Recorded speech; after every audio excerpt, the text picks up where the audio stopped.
Hi, I'm Katie, and this is the Free Art and Design School podcast, web series, whatever. I have an amazing guest today if you'd like to introduce yourself. My name is Usha Venkat. Um, I went to Cal Arts with Katie as well.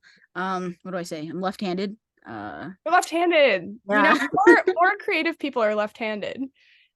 I've seen that. Whenever people are left-handed, I'm like, this is great. Instant friends right there. If they're right-handed, a little biased. Easier to do the handshake when you're both Yeah, left-handed, you you know? just go straight for it. But Okay. yeah. I found this on the Oh my web. Or is there to do? Oh, This is actually my first interview with my new computer, so I still don't know how to use it, as you can tell. So we're gonna pretend that didn't happen, and I'm gonna go into my questioning of you, which is how did you become an artist? Because you have the benefit of being a CalArtian who went through the undergrad program, so you knew super young what you wanted to do. yeah. When I was a kid, I always loved art. I would paint with oil paints and acrylics. I would paint like realistic landscapes and bowls of fruit. That was my go-to. Loved a good bowl of fruit. I never saw it as a career though. When I was a kid, growing up in this Indian household, I always saw myself being like a doctor, an engineer, or going in that line of field because I think as a kid, I just wanted to make my parents proud. I just wanted to do something that would get money and that would kind of show them that all of their work kind of paid off. So I never really saw art as that. I saw it more as a hobby, and they kind of trained me to see it as a hobby. But when I got into high school, they saw that taking all these APs and everything, I was kind of dying inside and outside. I was spending all my time studying, and I nothing could really retain in my head because I have ADHD, so I have like a lot of ideas are always bouncing around. So nothing really could retain in all these AP classes I was taking. So my parents were like, we don't want her to die. So they like I remember this, they like sat down with me and they were like, what do you want to do with your life? And I was like, I like art. They're like, you're good at art, you can do art. And I was like, yeah, I should do art. So I always thought of character animation as what I was going to go into, and that's what I was kind of preparing myself all throughout high school. And actually graphic design only came up my senior year of high school. I was turning in my application to Cal Arts in character animation, and like the day before I was about to turn it in, my art teacher was like, you should actually do graphic design. And I was like, I am a very easily persuaded person. Easily, like you can persuade me to do anything. So I was like, yeah, she thinks I should do it, I should do it. I didn't know what graphic design was. I didn't know what it was. I didn't know. I had never used a computer for art in my life. So I had never done any of that. Everything I submitted was analog. So I did not think I was gonna get in because I thought graphic design was computer, always computer, everything computer. But I did. I got in, and I think they chose me to get in because they wanted me to suffer. because I because everything I did was very by hand. I didn't even know what Control Z was, Control C. I thought Control P was paste. I didn't know I was printing everything. So I came into this field like not knowing anything about the computer, which is really funny because my dad works with computers, so he should have taught me something. I didn't even know what a flash drive was, so I knew nothing. So this can teach you. You can do anything. You can do anything you put your mind to. But yeah, so it was a big learning curve. That's how I got into graphic design. But I've always been drawing. I've always been creative in that retrospect. And I've always done like a very wide variety of art. I love sculpture, like little tiny mini clay, little animals out of polymer clay. I love jewelry making. I love beadwork. I do tanjore painting, which is a type of Indian style painting. So I would do everything because my mind, I just keep on having to keep on tackling more and more. So yeah, I would say I'm very multifaceted with the type of art. But You are incredibly talented. I've admired your work since the first time we had a class together. Also, this explains so much because you had such good animation skills, and I was like, how, what, where did that come from? And now it totally makes sense. Yeah, I mean, I guess, God, there are so many things that I could talk about, so many different directions. What do you think you enjoyed doing the most in within graphic design? within Because you say graphic you're design, doing a lot of, yeah. yeah, because if you said everything, I'd be like, I love clay. That's what I want to do. If I could make a living off that, I could. But You could be a stop motion animator. I couldn't. We're done with no, I'm just kidding. But Easily yeah, manipulated. yeah, easily, yeah, back at it again. I think within graphic design, the thing I love doing the most, I always thought that I loved illustration the most within graphic design, which I do. Most of my CalArts career, I was an illustrator first and a graphic designer second. But I always thought they went hand in hand. Like you can't do graphic design without some form of aesthetic, some form of illustration. Even the type kind of makes an illustration as your typesetting. Like now I see the art in everything, and I love that. So now, but I feel like my favorite part is kind of where they mesh together, like typography. I love where type meets illustration, where type meets art.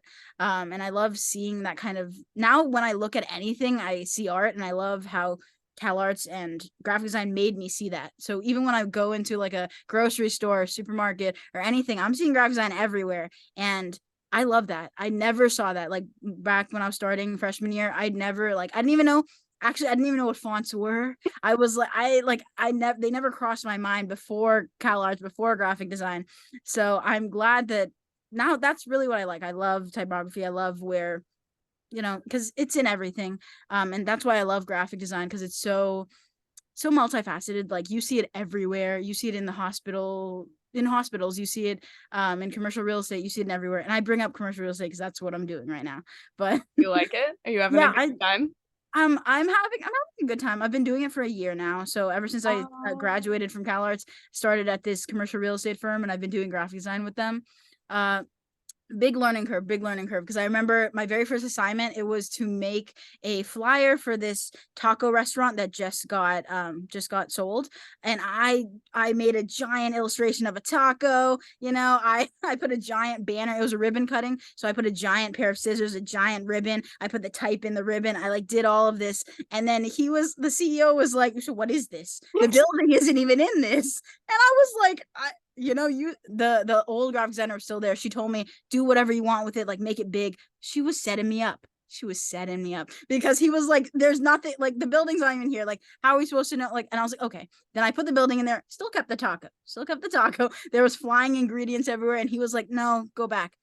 Okay, had to take out the taco. I put the ribbon still, because it's ribbon cutting. You got to have the ribbon cutting. Still put that in. He's like, no, I don't want that. I just want type. And I was like, what? So I did type. I did type on a slight axis, slight angle. He was like, no, I just want it straight across. And I was like, so it was just a building with type straight across in red, because he liked red. And oh that my so God. it was that one project went through like 6 phases of revisions, and it was heartbreaking, like being told, no, you can't do that. Like, no, even though this looks good, I don't want it. And it's hard being told that, because I thought it was great. I thought it looked great. It's eye catching. People would have loved it. He wanted it to be more professional, commercial real estate. He was like, so that was heartbreaking. But now I've learned to kind of meld what my Usha-ness with commercial real estate now. And that's what they would call it at CalArts. All of my teachers would call it like Usha-ness. They're like, it's very Usha, because you can, that's like one of the things I love about my work. You can always tell it's mine, because I love using really, really bold colors. I used to never use set type in my first and second year. I used to only use my own handmade type, because I was like, I don't like set type. The only set type I would use was din condensed. Yes. That was it. Din condensed is the only thing I'd use. But now I've changed my ways. I love set type. Set type, have like, Wow. I love set type's great. But I used to never, because I used to always think like my stuff, I could create the best stuff. That was my mindset. I was like, why not make it if I can make it on my own? Now I've learned to kind of accept help with the set, Mhm. where it comes from, any source, set type, from people, from my brokers who I work with. I've learned to kind of, I've hurdled that, where I don't always know the best, because I don't know anything about commercial real estate. I didn't a year ago. Now I know some more, because I've learned from the brokers. I've learned to accept I don't know everything about a certain field, so I can kind of grow with them. So It's yeah. so eerie listening to you talk because my path and yours are like literally parallel. Like I came in, I'd never done anything on the computer. I came in, I thought they were just like beating me down because all I did was illustration, didn't know anything about typography, like hand drew calligraphy, like all this shit, and had just like I don't know, sort of what you're describing is this really interesting thing where CalArts is wonderful in the sense that it allows you to do anything you want and explore different like fields and aesthetics and make crazy shit that doesn't have to be approachable, but then at the same time teaches you all of these like very sort of like structured skills about using typography and the grid and all of these other things. So that's sort of it's very eerie listening to you talk because I completely relate with the bold colors and the Yeah. Katie colors and like, you know, it's nice to see that you've broken out into the real world and succeeded and learned to like work with the corporate ness. And I'm just beginning my journey with that. So it's always a pleasure to see what you've been doing. And I actually remember when you showed me the flyer, because I think I saw you right after you did that, and I was like, this is fucking great. So I know I think I posted a poll on Instagram. I was like, which one do you guys like? And everyone liked mine. I was like, yes. I was like, this is the validation I needed. Do you think your goal is, well, I mean, you like so many different things, but would you want to have like your own company where you're making your own work that doesn't have to be curtailed by anyone else? This is where I'm the biggest hypocrite, because I never saw myself going into freelance or saw myself producing my own work and selling it, because I feel like I'm not as confident to do that. I feel like those people are, I'm like, so I admire them so much because they make the best work and they are able to kind of talk their way into selling their work. I've always seen myself working for a company and being told what to do, and being able to like show them like this is a kind of better way to do it, but still kind of negotiating with them. And I've always seen myself in that environment. Like, people's worst nightmares is to work in a cubicle. That was, when I was a kid, that was what I wanted to do. Growing up, I was like, that's sick. I got to sit in a office all day with my buddy next to me, and I got to just work and like just do assignments and crank them out and have a big schedule. That's still what I love, having a lot of assignments on my schedule, and I love taking them off of a little chart. Right now we use a program called Asana to do all of our like scheduling, and I love just taking it off and seeing it go into the completed and onto the next assignment. I just love seeing that, I don't know, that kind of rhythm and that kind of that knowing that you're completing work and knowing that you're kind of giving yourself to someone and you're providing like not really a service, but more like you're kind of, I don't know how to describe it, like you're helping people. Yeah, you're helping people. I like to help people. I like being making work that is going out there and making a difference. Not really, it's not making the biggest difference. It's selling commercial real estate.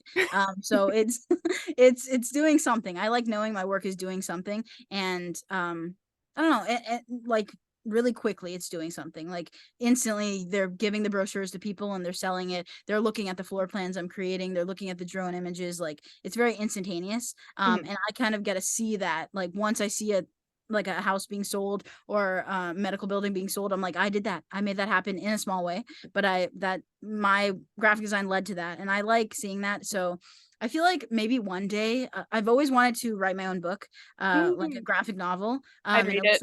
Yeah, thank you, because I love comics. I love comics, and I love like kind of showing a story through images. So I've always wanted to do that. So maybe I'll fall into line with that possibly. But yeah, I guess I've always wanted to work for the big man, and kind of maybe one day I will be the big man, and I think you got to shoot for it, because your work is so good and you're so good at so many things. I remember very fondly your work for the motion show and all the animations you've done, and just like it's so true that all of your work, you can tell it's done by you, and you can tell you had fun while you were doing it, and you know, suffering a little bit too, but like it's just it's wonderful how much like joy you can imbue in your work. And I think like even just talking to you, like I'm in tears like the first 3 minutes of you talking. There was like an animated project you did. God, do you remember what it was? It was about there was a hand. It was there was one where there was a hand and it was going through the life cycle of the hand. There was that one, and everyone was like, why'd you pick the song? It's so sad. I just, it was great. There was like the hand was like playing with the car, and then that was childhood, and then it went into the hand going through its scene phase, and it was on a skateboard. The hand was graduating college, and it was getting on Tinder, and it was finding its love, and it was getting its first job, and then it was slowly dying. And that was the life cycle of a hand, and that kind of describes our hands, like how much we use our hands and how you can kind of see age through hands, like physically, and kind of like how much you work with them as well. So there was a lot of conceptualness to it, but it was really fun to just draw cartoon hands. Yeah.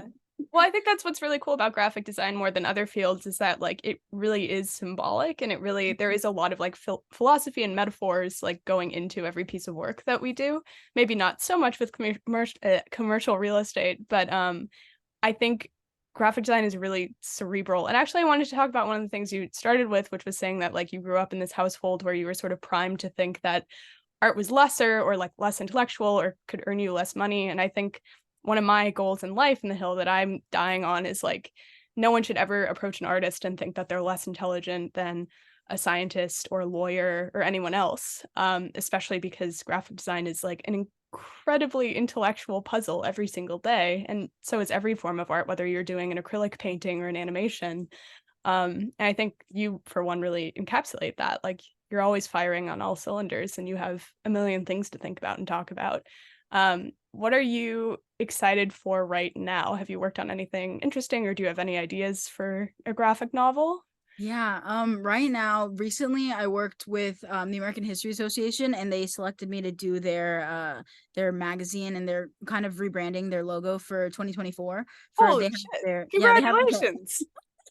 so that's like one of the things I've always wanted to do, like magazine covers and that kind of stuff. So I'm really glad I had that opportunity to do that. So for 2024 for their convention, I redesigned their whole logo and a whole illustration for their pamphlet, their booklet. I redesigned their whole website and everything for them. And that was a really cool thing because it didn't teach me it taught me more than just design. It taught me how to create a proposal for doing something like this, how to turn in kind of a you had to turn in something called a budget like breakdown, and so you had to show them why you should be chosen, how you're going to break down your time and why you should be paid the amount of money they're offering. So I didn't think I was going to get it because I never think I'm going to get anything because I'm always like, there's always better people. And I'm always like, but I'm always going to try because I was like, I should try. They reached out and I should try. They reached out because I did a magazine cover earlier for them earlier in the year. So they were like, we should reach out to everyone. So I was like, okay, I'll turn it in. So I was looking up, I did a lot of research on how do you create like a contract and this kind of stuff. And actually, we took a class in our last year of CalArts or BFA 4 in how to make a contract, and I kind of took a lot from that. Oh, I really made the contract my own. I had little icons and everything, and it was very purple. It was purple and blue. Those are my favorite colors. So it was very very useful still. And it was really fun to like create. Like I learned that I don't only like design in aesthetic format. I also like the mundaneness of creating kind of like an Excel sheet and that kind of stuff. I find the art in that as well. So that was really fun to do. And once they selected me, it was a really cool process to see how long it takes them to give me the info and how many iterations it takes to give back, like back and forth. And they kind of give iterations through like not really aesthetic, but more like you can't have this image because it's copyrighted. It's the yeah. logo. So remove that. So I'm like, oh, that's cool. They're not really saying that the art is bad. They're just saying you can't have this because of a reason. So that was a really cool thing to like see that art you don't have to necessarily criticize art for art itself. You just it can just be like a rule that they can't have it. So that was fun to see that my art, they still liked my artwork, but they were just editing it in a different way. So that was fun to do. And it had a very restrictive color palette, so a little bit mad about that. That's okay. It was like teal and orange and brown, and I was like, what do I do with this? So I had to really like crank my brain and like do it. And it was in a way where you couldn't blend the colors because they're gonna be like printing it, like kind of screen printing it style. So you couldn't like do any. I could do like my halftones, which I did.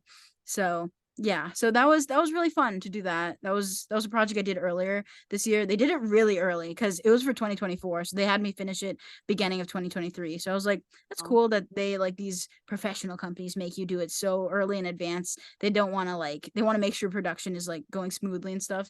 Because I'm always like, my philosophy in CalArts was do everything up until the last minute. Don't save it to the last minute. I'm not really a procrastinator. I'm more of like I just work a long time on things. So you could see me like finishing up projects the hours before critique during CalArts because I never saw anything as completely finished. Yeah. And I always saw everything as you could keep on working on it. And whenever I would work on stuff, I would work on it until I loved it. And once I loved it, then that is what I felt like I could turn it in. Because I felt like I have now put my heart and soul, I put everything into this. So now I feel like it's done to a caliber, to a percent where I'm allowed to give it away for some kind of critique. So that's why I don't that's also one of the things like during my final crits, that would be the one of the things they would always say. They would say like, you can't love everything you make. Like, why are you saying I love this and I like this and I love this? And I responded with, you can love everything you make if you work on it to a point where you love everything you make. Sure, you can make bad work, but I don't turn in work that I think is bad. I turn in work that I think is good because I've worked on it until I thought it was good. So I might be working days and hours longer than other people, because I just want to get it to a point where I think it's good for myself. Because I don't know, it's kind of like a conscious thing. Like my conscience could not let me turn in something that I thought personally, I thought it was ugly or I thought it was bad. Because I know you're supposed to grow and like growth and like turn in bad. No, you do work until it's good. And if you like it, you're allowed to turn it in. You can't just turn in something, you're like, oh, it's a deadline, I got to turn it in. Like, no, you work on it until you like it. Because it's never bad if you like it. That's also my flaw. Like, I don't think work is bad if you like it. If that's why, there's another thing. During critiques, I never said anything harsh or bad about anyone's work, about my own work, because I felt like there's always something you should like about someone's work. When you're an artist, like, you personally, it doesn't have to be your taste, but I feel like every art is good art. Everything that people make is great because they're trying and they're making stuff that they find is beautiful. Like, you don't just do art because you're like, I'm bored, I want to do art. You do it because you love it. And if you don't love it, then is it art? Because Mm. I don't know, but I guess I feel like everyone loves what they make, and if they don't love what they make, then you should love what you make. That's my philosophy.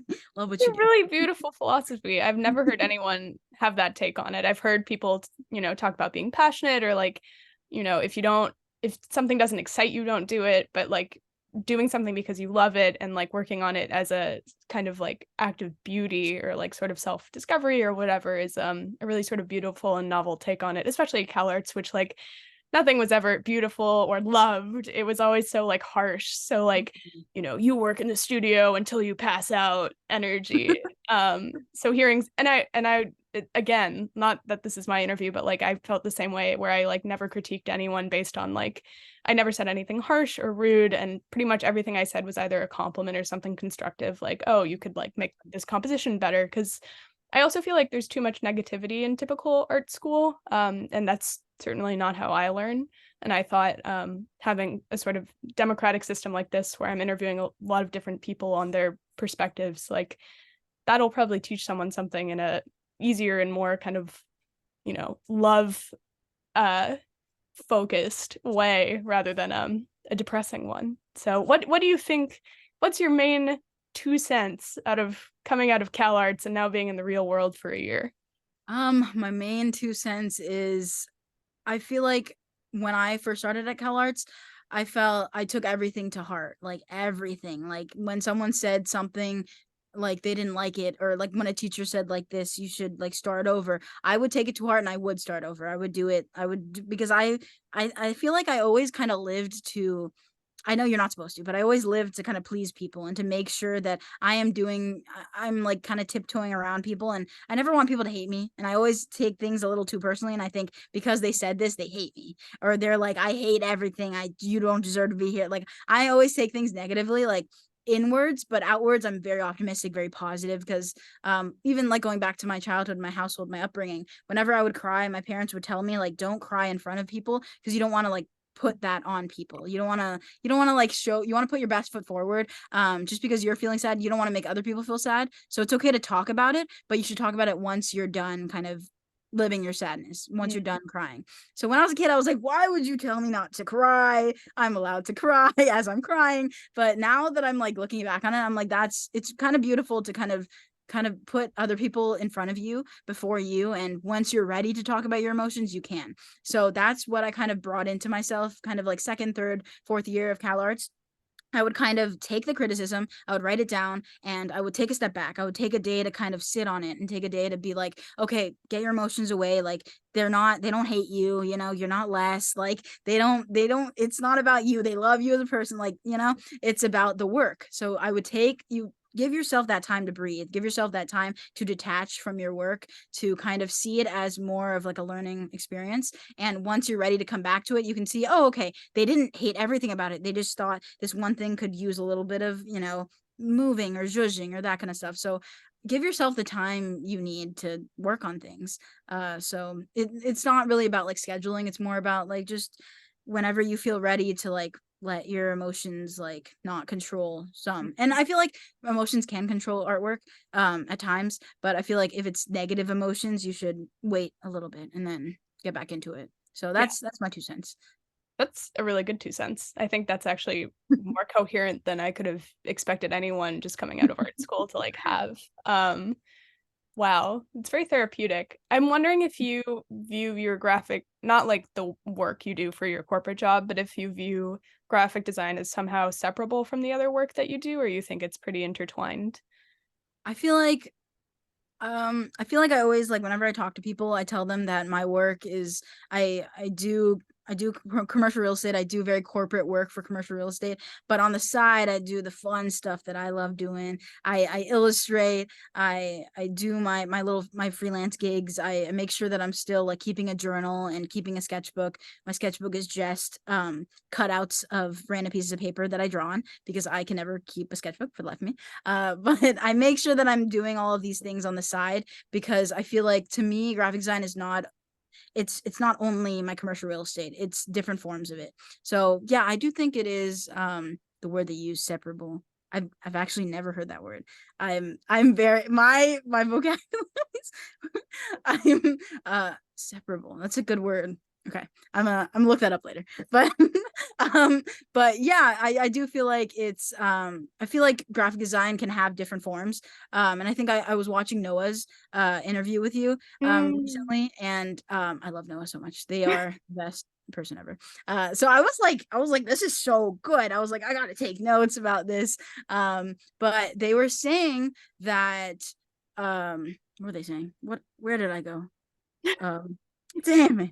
About separating your Oh, identity yes, or, yes, like yes. Yeah, yeah. They were saying that you can not to take things to heart as well. And also I forgot completely what I was saying.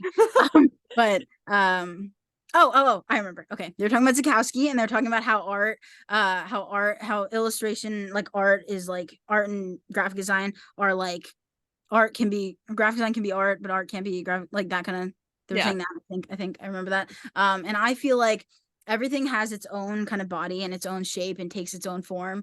But I feel like everything can always be mixed and matched and that kind of stuff. And Mhm. you can always have like you can find the art in commercial real estate and the with the graphic design of it, but you can also find it in other things.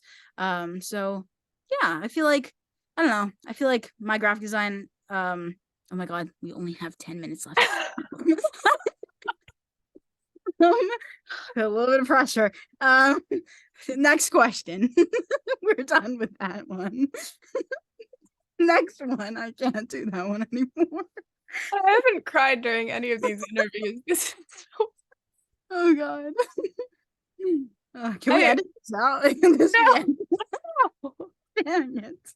Just I kidding. well, I will say I appreciate that you watched Noah's interview. It's actually been really fun because a lot of people that I've interviewed have either told me in advance that they've watched another one, or they've told me afterwards, like, "Oh, this person's interview was really interesting." And I think designers and teachers love talking about design and teaching and are really passionate. And I'm sort of excited to have people like you who are like so smart, so talkative, so like energetic. Um, Mostly because I think design can often be a really depressive field, and one where it's like really clinical or really um, patriarchal, very masculine, very like clean lines, and sort of like squish out all the fun and the joy in life. Not that it's always that way, but like because of the history of modernism, it can often feel that way. And it really brings me a lot of joy to like, I don't know, hear people appreciating each other's work and want to get excited and find some sort of like reason to keep doing it. And I think that's what you were saying is like people make art not to just, they're bored. It's because they're passionate and it's because they love it. Um, Okay, let me think of 2 more questions to ask Yeah, but you. I can kind of go on that. I feel like I'm a good person to talk to about like the depressive side of art as well because I am going into graphic design my first year. When I was working my long hours, like doing everything, I would be in the studio for so long. I would do so many all-nighters because I just didn't know how to use the pen tool in Illustrator, and I didn't know how to work in design. I couldn't do it, and it was really hard to like see everyone at a different stage that was higher than you, and to see you getting accepted in the same program but not being at the same level of everyone. And it sucks because you feel like, no, I should be at the same level where we all started from ground zero, but we actually didn't because I never had the computer to like do any of that the work, I never used the Adobe software or anything. So coming from that, when I was in my first year, I was like in a very like sad state where I was like, did I pick the right thing? Like maybe Yeah. I shouldn't have gone into graphic design. Like, what am I doing? Did I waste all of this money? Like, what am I doing here? And I kind of felt that my first and second year, and I kind of went into a very like, to get serious. I kind of went into a very like suicidal state where I was like, it was more than just graphic design. It was like everything in my life, but it came to the point where I was like, I'm not making my parents proud. Like, what am I doing? Like, if I'm not like enjoying what I'm doing, how are they like, the only reason they accepted this, I felt, was because I told them I loved it. And if I didn't love what I was doing, like, why, like I'm doing something wrong. And I kind of felt that way. And it was really hard to kind of adjust that from the first year. But after the first year, after the first like critique, the end of the year critique, like everyone was they didn't really say too many negative things. So that kind of, it kind of helped me. And I kind of like that. I personally love it when people give feedback with a compliment or give something with something, because it makes me remember it more. It makes me remember it better. Like they liked a part of it, but they also thought it could be better. And I like knowing that my work could be better because it means like they care about the work. They don't just kind of overlook it. So it kind of helped me, like that they had positive things to say about my work. It taught me like I'm allowed to do graphic design. Like it's okay to be bad right now, and to like it's okay for it to be hard, because one day you'll get to a point where it's not as hard, and then you'll pick up something else that is also hard, and then it'll be not as hard. Life is this constant like carousel of like keep on picking up things because it's hard, and then you get to a point where it's not hard, you pick up another thing. You don't just keep on sitting on a bed of like, oh, I did everything. You have to keep on picking up things, picking up new tricks. I'm not a dead dog, or no, an old dog. You're not either. I'm not either. I'm not a dog. I'm not, I have new tricks. I think that's the metaphor. Well, I mean, I think what you said about like compliments is really useful. I think the kind of old style of teaching any subject is like very harsh and very criticism based, and like, don't be nice or soft on the students. And like a lot of really contemporary thoughts in teaching are overly soft as a criticism, but I don't think there's anything wrong with that. I think you actually learn a ton from compliments and from like, oh, I would like this better if you did X, Y, and Z, but there's nothing like inherently wrong with the thing that you're doing. And I mean, similar, I've had a lot of really harsh critiques, but the things that I learned the best were when someone was actually, I could feel that the professor wanted me to learn something, and it wasn't just, a personal attack or like, oh, they hated my work or something. I think you'd be a really great teacher. I think you'd also be a great stand-up comedian. I think that actually would be the next phase in your life.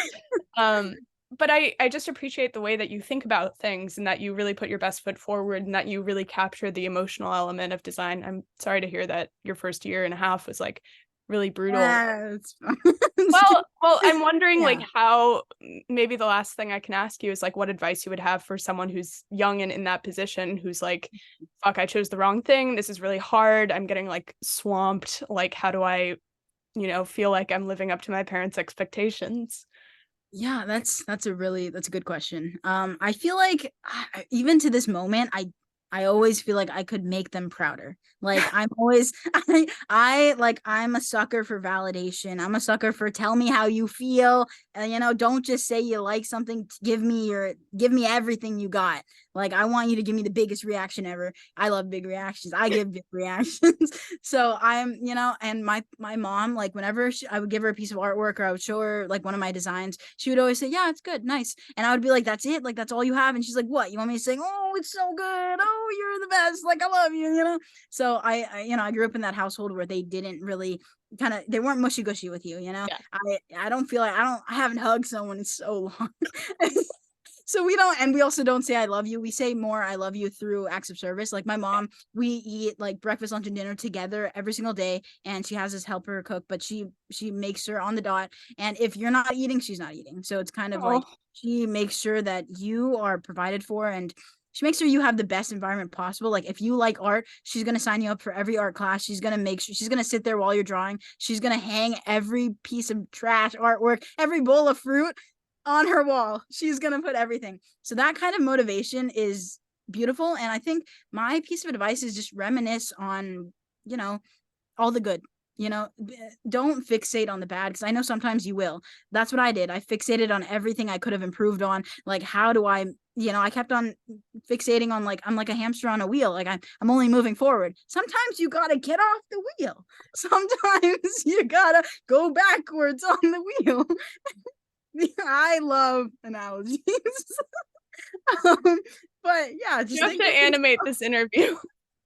think of yourself as a hamster and get off the wheel and just go through what I did. I just go through photo albums, just go look at who you once were, like remember a time where you were happy, and just keep on thinking of that. That's what I always do. I always remember a time when I'm happy, and then I get happy. So it's not as simple as that sometimes, but sometimes it is. You see a baby picture of little Usha, I'm like, dang, see, look, wait. There we go. Little Usha. You see a baby picture of little Usha and you get happy. I just get happy. It was a simpler time, so that's my advice. Just kind of take a step back, like, and just breathe and just remember the good times, because sometimes it's not going to help you to fixate on the bad times. It is going to help you to fixate on the good times, because you can remake those memories and improve on those. So yeah. Oh my God. That's the most heartwarming message that we've ended one of these on. So thank you for being here. You're always a pleasure, always a treat. I miss being able to see you in person and hang out. I'll have to come up to Berkeley and hang out with you soon. And thank you for being here.